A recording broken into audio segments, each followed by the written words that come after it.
இல்லைங்க, இந்தியாவின் ஆகச்சிறந்த குடியரசுத் தலைவராக இருந்த அப்துல் கலாம் அவர்களை இந்த நாட்டின் பிரசிடண்டா கொண்டு வந்தது பாரதிய ஜனதா கட்சி. அதை வேளாண் இருந்தது காங்கிரஸ் கட்சி. இதை பேச திராணி இல்லை யாருக்குமே. சேனல்லையும் சரி, நீங்கள் வெளி சேனல்லையும் பார்த்துட்டு இருக்கோம். நீங்கள் அதிகமாக பேசக்கூடிய விஷயம் வந்து திரு விஜய் சாரை பற்றி தான் பேசிக்கிட்டு இருக்கீங்க. நாளைக்கே வந்து விஜய் சார் வந்து நீங்கள் பார்த்து சந்தித்து அங்கே அந்த கட்சிக்கு நீங்கள் தாவக்கூடிய விஷயங்கள் ஏதாவது வாய்ப்புகள் இருக்கான்னு கொஞ்சம் சொல்லலாம். அண்ணன் விஜய் அவர்களை எல்லாருக்குமே பிடிக்கும். இன்னைக்கு எங்கள் அண்ணன் அண்ணாமலை அவர்கள் மாநிலத்தின் தலைவர், சரியா? எங்கள் அண்ணன் அண்ணாமலை அவர்கள் அவர் பயணிக்கும் போது எங்கள் அண்ணா அண்ணாமலை வரவேற்கிறார். உடனே வந்து விஜய் கட்சிக்கு அண்ணன் அண்ணாமலை சேர்ந்துருவாரா அப்படின்னு நீங்க கேட்குறீங்களா? அதுவே முதல் தப்பு.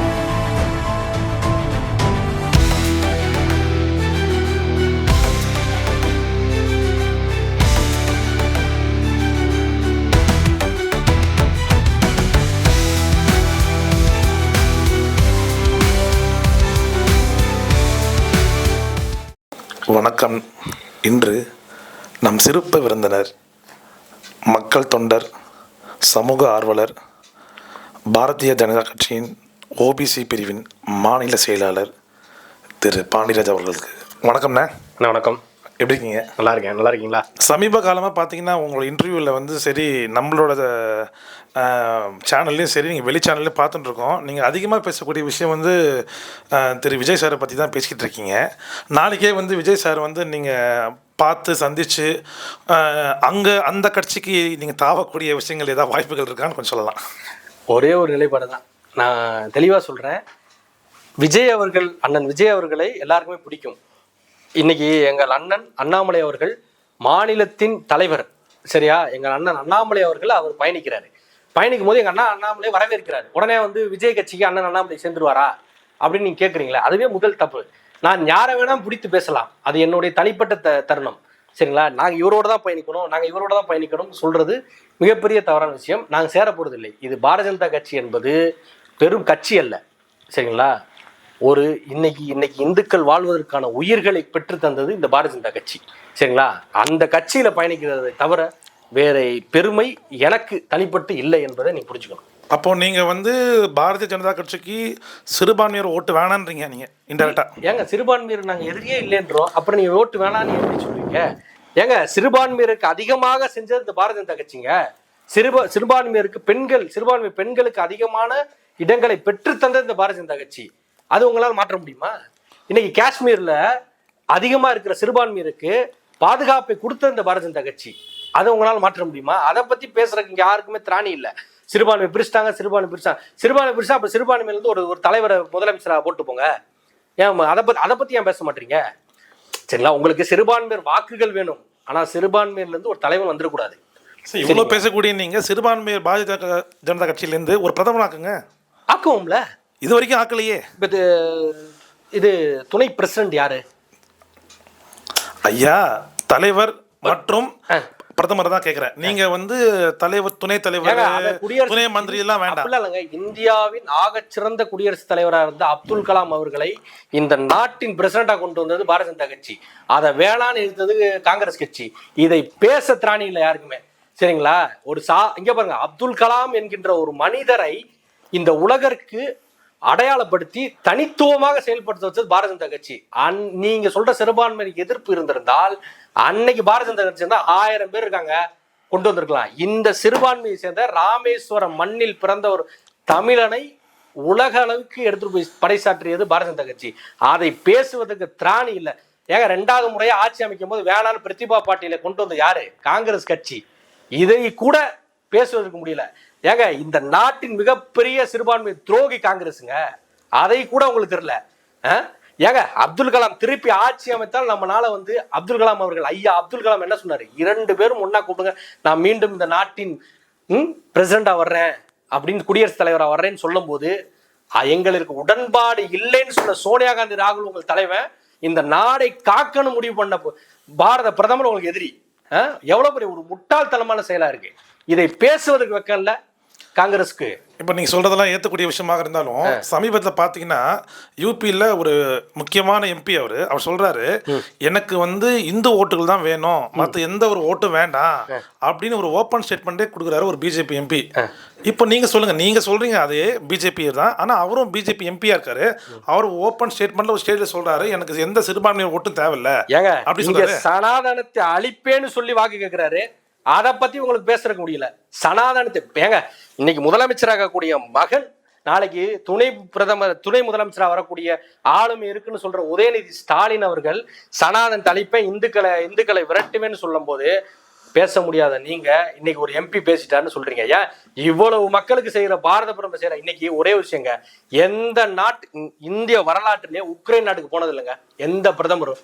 இன்னைக்கு இந்த பிரதமர் போயிருக்காரு, எழுதி வைக்க முடியுமா? உக்ரைன் நாட்டின் பிரதமர் இங்க பாருங்க இப்படி நிக்கிறாரு, தோல்ல நம்ம கை போட்டு ஆறுதல் தரும்போது கண் கலங்குறான். எந்த நாட்டு தலைமை போய் இங்க பாருங்க, இவர் மன்மோகன் சிங் அவர்கள் போனாரு, மன்மோகன் சிங் அவர்கள் அங்க போய் நின்னார்ல, நிக்கும் போது இப்படிதான் போய் நிப்பாரு. அவரை தவறா சொல்லல, அவரை அப்படி ஆக்கியது காங்கிரஸ் கட்சி. இன்னைக்கு இவரை சுதந்திரமாக நடக்க வைத்தது யார் தெரியுமா? RSSம் பாரதிய ஜனதா கட்சியும். எழுதி வச்சுக்கோங்க, RSS என்னைக்கு எதிரின்னு நீங்க சொல்றீங்கல்ல, RSS கட்சி இந்த நிலச்சரிவில் கூட RSS இறங்கி வேலை செஞ்சிருக்குங்க. அவ்வளவு பெரிய ஆளுமை பற்றி நீங்க சொல்றீங்க. இந்த கேரளா மண்ணில் நீங்க இவ்வளவு பெரிய அனாலிசிஸ் எல்லாம் பேசுறாங்களா எல்லாரும், இந்த கேரளாவில் நாங்க ஒரு இடத்துல ஜெயிச்சிருக்கோம், ஒரே ஒரு MP ஜெயிச்சிருக்கோம். ஆனா 30 சட்டமன்றத்துல முதலிடம். எழுதி வச்சுக்கோங்க, கேரளாவை வந்து அப்படி பிடிக்கிறதுக்கு வந்து கொஞ்ச நாள் தான் கைப்பற்றுவோம். ஏன்னா நல்லது செய்வர் யாராக இருந்தாலும் வாக்கு செலுத்த. நீங்க சொல்ற மாதிரி இந்த சிறுபான்மை எதிர்ப்பு, சிறுபான்மையருடைய எதிர்ப்பு, அப்புறம் வந்து இந்த வந்து தலித்தவர்களை தாழ்த்தப்பட்டு அடிக்கிறது, இதெல்லாமே எங்கேயோ ஒரு மூலையில் சின்னதாக நடக்குதுல்ல, அதை பேசுறீங்க. ஆனா சுதந்திரமாக காஷ்மீர்ல கொடியை பறக்க வச்சு இன்னைக்கு சுதந்திரமா ஆள வச்ச அதை பத்தி யாரும் பேச மாட்டீங்க. இதுதாங்க இந்த நாட்டுடைய மிகப்பெரிய இழப்பே. நல்ல விஷயம். ஆனால் இப்போ நீங்கள் சமீபத்தில் பார்த்தீங்கன்னா விருங்கம்பாக்கம் சட்டமன்ற தொகுதியாக இருக்கட்டும், அதே மாதிரி இன்னைக்கு சென்னை தென் சென்னை மாவட்டமாக இருக்கட்டும், பார்த்தீங்கன்னா நிறைய விஷயங்கள் வந்து வாக்குறுதிகள்லாம் கொடுத்துருக்காங்க பாரதிய ஜனதா கட்சி. நாங்கள் வந்து அதை பண்ணிவிடுவோம் இப்போ பண்ணுறோம். பட் ஆனால் இங்கே நிறைய பேர் பார்த்தீங்கன்னா திமுகவுக்கு தான் ஆதரவாக நிறைய பேர் இருக்காங்க.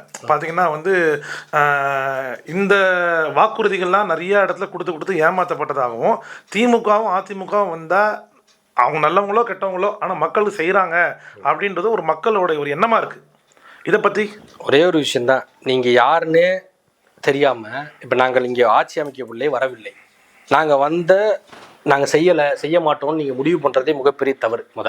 சரிங்களா? இத்தனை 50-60 ஆண்டு காலமாக இந்த திராவிட கட்சிகள் இங்கே ஆட்சியில் இருந்து உங்களுக்கு எல்லாமே செஞ்சுட்டாங்களா?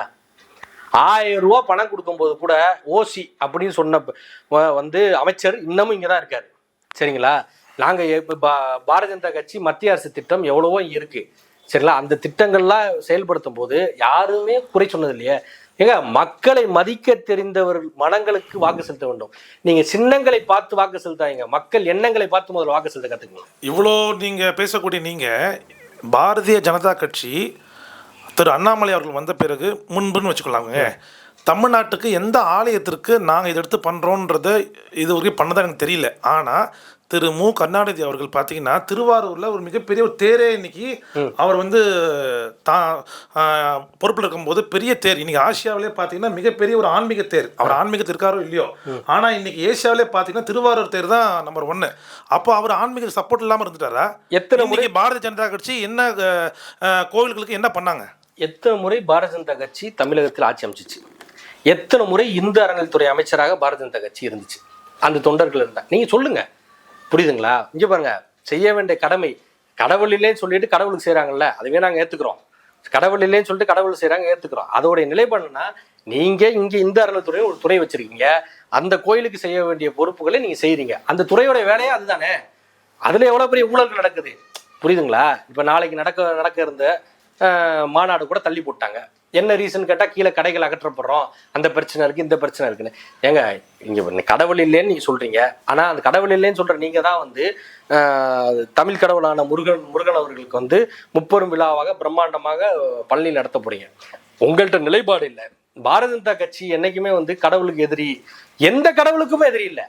நீங்கள் இந்து கடவுளுக்கு மட்டும்தான் செய்கிறாங்க அப்படின்னு நீங்கள் இப்போ இந்து கடவுள் செய்யலேன்னே சொல்ல ஆரம்பிச்சிட்டிங்க போல. இப்போ வர்றது பார்த்தா இந்து கடவுளுக்கு மட்டும்தான் செய்கிறாங்க அப்படின்னு ஒரு காலத்தை சொல்லிட்டு இருந்தீங்க. அது நீங்க யூபியில போய் கேட்டு பாருங்க, எத்தனை மசூதிகளுக்கு வந்து கட்டி கொடுத்துருக்காங்க, எத்தனை சர்ச்சுகளுக்கு வந்து அவங்க செஞ்சிருக்காங்க. இதையெல்லாம் ஏன் பேச மாட்டீங்க? புரியுதுங்களா? உங்க நிலைப்பாடு என்னன்னா, எப்படியாச்சும் எதையாவது ஒன்று சொல்லணும் அப்படின்னு. பாரதிய ஜனதா கட்சியை குறை சொல்லுவதற்கு எந்த கட்சிக்கும் இங்கே அருகதை இல்லை. முன்னெல்லாம் பார்த்தீங்கன்னா நீங்கள் வந்து பார்லிமெண்ட்டில் பார்க்கும்போது மெஜாரிட்டி கட்சி பிஜேபின்னு சொல்லி எந்த காலம் போய் இன்றைக்கி மைனாரிட்டி அப்படின்னு வந்துடுச்சு. பார்த்தீங்கன்னா இந்தியா கூட்டணிக்கும் என்டிஏ கூட்டணிக்கும் பார்த்தீங்கன்னா ரொம்ப டிஃப்ரென்ஸே இல்லாமல் ஆயிடுச்சு. கிட்டத்தட்ட ஒரு 30-40 எம்பியில் தான் டிஃப்ரென்ஸ் ஆகிடுச்சு. போன தடவை நீங்கள் இப்படி தான் பேசி நாங்கள் வந்து 400 இடம் வாங்குவோம், 410 இடம் வாங்குவோம்னு சொல்லி இன்னைக்கு கடைசியில் பார்த்தீங்கன்னா 240 தாண்ட முடியாமல் மற்ற தோழமர் கட்சியோட இணைய வேண்டிய சூழ்நிலைக்கு நீங்கள் ஆளாயிட்டீங்க. இன்றைக்கி பார்த்தீங்கன்னா பட்ஜெட்டில் பாருங்கள், தமிழ்நாட்டுக்கு ஒன்றுமே நீங்கள் ஒரு விஷயம் கூட நீங்கள் சொல்லவே இல்லை. இருக்கிற மெட்ரோ திட்டங்கள் ஹோல்டாகி நிற்குது. ஆனால் உங்கள் கூட்டணியில் இருக்கும் வந்து ஆந்திராவும் சரி பீகாரும் சரி, அவங்களுக்கு முதல்ல வந்து பாஸ் பண்ணுறீங்க பில்லை. ஏன் நாளைக்கு உங்கள் கட்சி விட்டு வெளில போகிறதுக்கா? இல்லைண்ணா, நான் ஒன்றே சொல்லிடுறேன். நீங்கள் 240 தொகுதியை இன்னைக்கு பாரதிய ஜனதா கட்சி தனியாக, நீங்கள் அதை வந்து யோசிங்க. நீங்க என்டிஏ கூட்டணி இல்லைங்க, பாரதிய ஜனதா கட்சி மட்டும் 240 தொகுதி ஜெயிச்சிருக்கு. ஐஎன்டி கூட்டணி மொத்தமாவே சேர்த்து எவ்வளவு ஜெயிச்சிருக்கு நீங்க பாருங்க. இந்த இலக்கை கூட எட்ட முடியல. அதுக்கு காரணம்னா இங்க இப்ப காங்கிரஸ் எவ்வளவு ஜெயிச்சிச்சு? 110 இடம் கூட, 110 இடம் தான் ஜெயிச்சாங்க. வெறும் 110 இடம்.